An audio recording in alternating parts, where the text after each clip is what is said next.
Bonjour, je suis Frédéric Motte, chef d'entreprise, mais depuis 3 mois élu au conseil régional, et Xavier Bertrand m'a confié la mission passionnante de devenir le président de l'ambition Rêve 3, de la mission Rêve 3.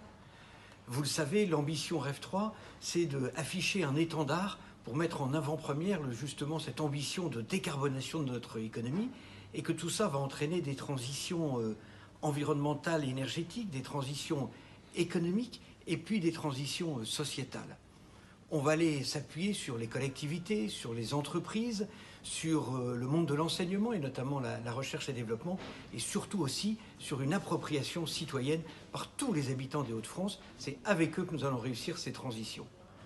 Je voulais revenir devant vous sur le sujet plus particulier de nos modèles économiques.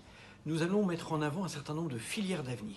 On en a identifié une dizaine déjà autour de l'écomobilité, de l'hydrogène, de la méthanisation et ainsi de suite.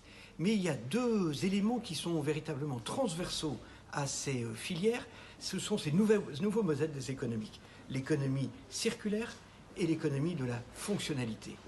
Je suis devant le Club Noé, dont vous êtes entre guillemets des spécialistes de l'économie de la fonctionnalité, et c'est pour ça que je me suis permis de ne pas venir vous rencontrer cet après-midi pour privilégier une rencontre d'évangélisation avec des élus d'un territoire qui veulent s'engager.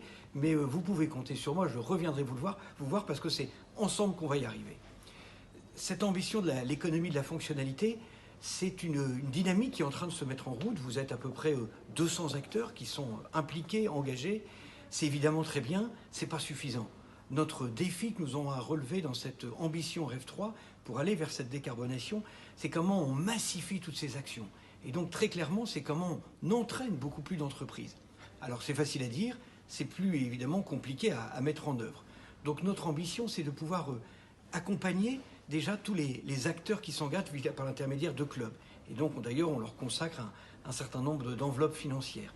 Mais on aura aussi une autre partie pour aller initier justement et accompagner les chefs d'entreprise de l'économie traditionnelle, plus traditionnelle, qui se disent « mais j'ai envie de faire évoluer mon modèle économique, mais entre les deux, ça va être un petit peu compliqué ».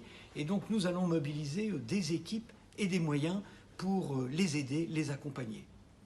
Notre région, sur tous ces enjeux, n'ayons pas peur de le dire, nous sommes souvent leaders. Nous sommes leaders sur l'économie circulaire, nous sommes leaders sur l'économie de la fonctionnalité. Ce n'est pas pour autant qu'il faut se reposer sur nos lauriers, mais ça nous donne un petit temps d'avance. Et donc j'ai envie de formuler le vœu que nous continuions à bien travailler ensemble, à échanger. C'est ce qui fera la force de notre écosystème et c'est comme ça que nous allons pouvoir entraîner. Alors bon après-midi à tous, travaillez bien et sachez que vous pouvez compter sur mon soutien, mais surtout sur notre soutien de tout l'écosystème régional. Et je vous donne rendez-vous. À très bientôt.